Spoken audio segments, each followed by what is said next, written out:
இது மாதிரி வந்துட்டு நிறைய ஆண் நண்பர்களோட பேசுகிறாங்கன்றத அந்த ஸ்கூலில் இருக்கிற டீச்சர்ஸ்லாம் வார்ன் பண்ணியிருக்கிறாங்க. பட் வந்து இதில் அந்த குழந்தைக்கு வந்து ஸ்கூல்லேயே நடக்குது, ஸ்கூல்லேயே பேசுகிறாங்கன்னா ஸ்கூலில் பேசுகிறாங்கன்ட்டு கோ எஜுகேஷன் பேசுகிறாங்க. இது மாதிரி நீ நிறையாலாம் பேசக்கூடாது பண்ணு, நீ அந்த கல்ச்சரில் இருந்ததுனால உனக்கு அதெல்லாம் தெரியல அப்படிலாம் சொல்லியிருக்கிறாங்க. அண்ட் பேரண்ட்ஸையும் கூப்பிட்டும் சொல்லியிருக்காங்க, இது மாதிரி நீங்கள் வளர்த்தது சரி கிடையாது, எப்போ பார்த்தாலும் வந்து அந்த பசங்களோட பேசிகிட்டு இருக்காங்க பண்ணுறாங்க. இவங்கள பார்த்து மிச்சம் இருக்கிற குழந்தைங்களும் இன்ஃப்ளூயன்ஸ் ஆகி பேசுகிறாங்க பண்ணுறாங்கன்ற மாதிரி. அந்த குழந்தைக்கு அப்பவுமே வந்து அது தவறு அப்படின்றது தெரியல. பட் அம்மா அப்பாவை ஸ்கூலில் இது மாதிரிலாம் கூப்பிட்டு பேசுகிறாங்களே பண்ணுறாங்களேன்றதுனால அவங்க வந்து பேசுகிறத ஸ்டாப் பண்ணி தான் இருக்காங்க. பட் என்ன நடந்தாலுமே அந்த குழந்தைய வந்துட்டு திட்டுறாங்க.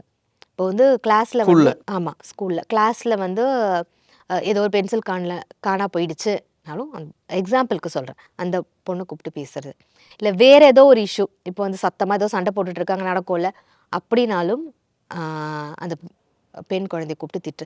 ஒவ்வொன்றும் நடக்கும்போது அவங்க வந்து கூப்பிட்டு திட்டிகிட்ருக்காங்க. எனக்கு வந்து வாஷ்ரூம் போகணுன்னு கேட்டால் கூட அந்த குழந்தைய அனுப்புறது கிடையாது. இது என்ன ஒரு அநியாயம், கொடுமையாக இருக்குல்ல.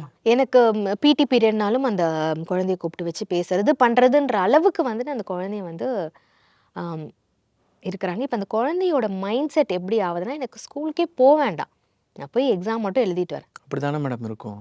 இது வந்து அவங்க வந்து எந்த அளவுக்கு மெச்சூர்னா, she can understand that okay அம்மா அப்பா என்னால் வந்து கஷ்டப்படுறாங்க, சஃபர் ஆகக்கூடாதுன்னு யோசிக்கிறாங்க. ஆனால் எனக்கு தெரிஞ்சு அந்த பொண்ணுக்கு இதில் வந்து என்னால் கவுன்சிலிங் ஒன்றுமே கொடுக்கறதுக்கு ஒன்றுமே இல்லை சார். ஏன்னா maybe I can teller that நீ பி கான்ஃபிடென்ட், உன் மேலே தப்பு இல்லை, நீ வந்து சரியாக தான் இருக்கிற அந்த கான்ஃபிடன்ஸ் தான். பட் அந்த குழந்தைக்கு அது இருக்குது, என் மேலே தப்பு இல்லைன்றத அந்த குழந்தையும் உணர்றாங்க. பட் பேரண்ட்ஸ் எஃபெக்ட் ஆகிறத பார்த்து ஓகே அவங்களும் எஃபெக்ட் ஆகுறாங்க. இது எப்படி ஆகுதுன்னா, இப்போ அந்த குழந்தைக்குன்னு ஃப்ரெண்ட்ஸ் இருப்பாங்கல்ல, ஃப்ரெண்ட்ஸ் சர்க்கிள், அவங்களோட ஃபேமிலி எல்லாமே இப்போ அந்த பொண்ணு கூட பேசாதன்ற அளவுக்கு கொண்டு வந்து நிறுத்துறாங்க. ஏன்னா ஸ்கூலில் இப்படி ஒரு கம்ப்ளைண்ட் வரும்போது ஆப்வியஸாக இப்போ அவங்க பொண்ணு வந்து இவங்ககிட்ட பேசினாங்கன்னா இவங்களுக்கும் திருப்பி அது மாதிரி கார்னர் பண்ணுறது, மார்க் கம்மியாக போடுறது. திருப்பி அந்த பொண்ணு கிளாஸ் ஃபஸ்ட்டு எடுக்கிற பொண்ணுங்க சார்.